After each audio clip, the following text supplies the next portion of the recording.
दोस्तों, यह कहानी है सबसे बड़े पुण्यात्मा की। काशी प्राचीन समय से प्रसिद्ध है। संस्कृत विद्या का वह पुराना केंद्र है। उसे भगवान विश्वनाथ की नगरी या विश्वनाथपुरी भी कहा जाता है। विश्वनाथ जी का वहाँ बहुत प्राचीन मंदिर है। एक दिन विश्वनाथ जी के पुजारी ने स्वप्न देखा कि भगवान विश्वनाथ उससे मंदिर में विद्वानों तथा धर्मात्मा लोगों की सभा बुलाने को कह रहे हैं। पुजारी ने दूसरे दिन सुबह सुबह ही सारे नगर में इसकी घोषणा करवा दी। काशी के सभी विद्वान, साधु और दूसरे पुण्यात्मा दानी लोग भी गंगा जी में स्नान करके मंदिर में आ गए। सबने विश्वनाथ जी को जल चढ़ाया, प्रदक्षिणा की और सभा मंडप में तथा बाहर खड़े हो गए। उस दिन मंदिर में बहुत भीड़ थी। सबके आ जाने पर पुजारी ने सबसे अपना स्वप्न बताया। सब लोग हर हर महादेव की ध्वनि करके शंकर जी की प्रार्थना करने लगे। जब जब भगवान की आरती हो गई, घड़ी घंटे के शब्द बंद हो गए और सब लोग प्रार्थना कर चुके, तब सबने देखा कि मंदिर में अचानक खूब प्रकाश पैदा हो गया। भगवान विश्वनाथ की मूर्ति के पास एक सोने का पत्र पड़ा था, जिस पर बड़े बड़े रत्न जड़े हुए थे। उन रत्नों की चमक से ही मंदिर में प्रकाश हो रहा था। पुजारी ने वह रत्न जड़ित स्वर्ण पत्थर उठा लिया। उस पर हीरों के अक्षरों में लिखा था, सबसे बड़े दयालु और पुण्यात्मा के लिए यह विश्वनाथ जी का उपहार है।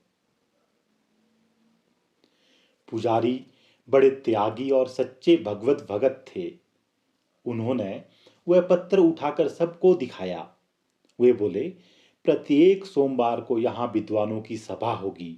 जो सबसे बड़ा पुण्यात्मा और दयालु अपने को सिद्ध कर देगा, उसे यह स्वर्ण पत्र दिया जाएगा।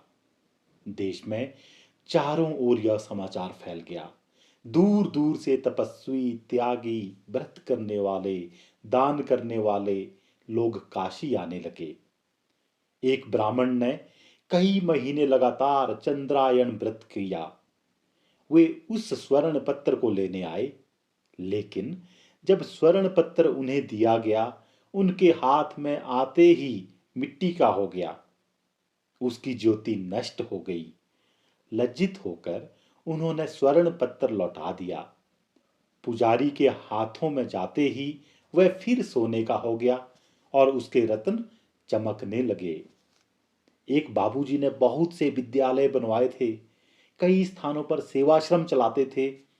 दान करते करते उन्होंने अपना लगभग सारा धन खर्च कर दिया था।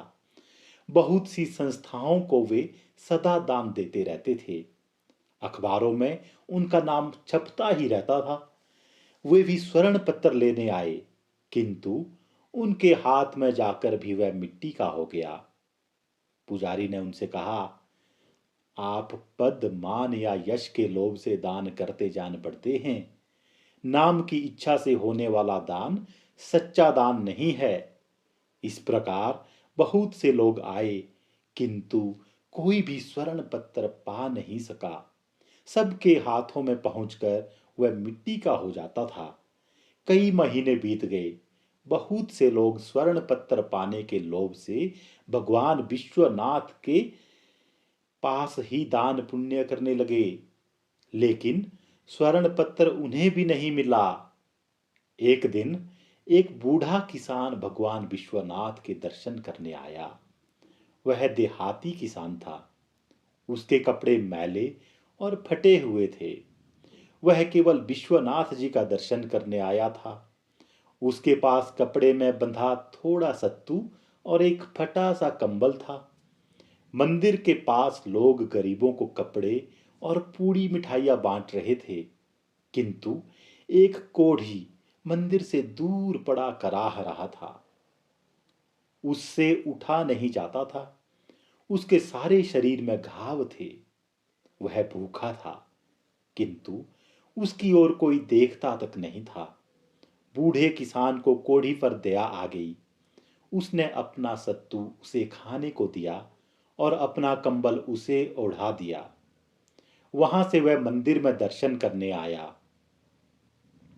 मंदिर के पुजारी ने अब नियम बना लिया था कि सोमवार को जितने यात्री दर्शन करने आते थे, सबके हाथ में एक बार वह स्वर्ण पत्थर रखते थे। बूढ़ा किसान जब विश्वनाथ जी का दर्शन करके मंदिर से निकला, पुजारी ने स्वर्ण पत्थर उसके हाथ में रख दिया। उसके हाथ में जाते ही स्वर्ण पत्थर में जड़े रत्न दोगुने प्रकाश से चमकने लगे।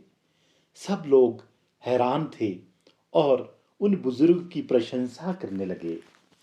पुजारी ने कहा, यह स्वर्ण पत्थर तुम्हें विश्वनाथ जी ने दिया है, जो निर्लोभ है, जो दीनों पर दया करता है, जो बिना किसी स्वार्थ के दान करता है और दुखियों की सेवा करता है, वही सबसे बड़ा पुण्यात्मा है।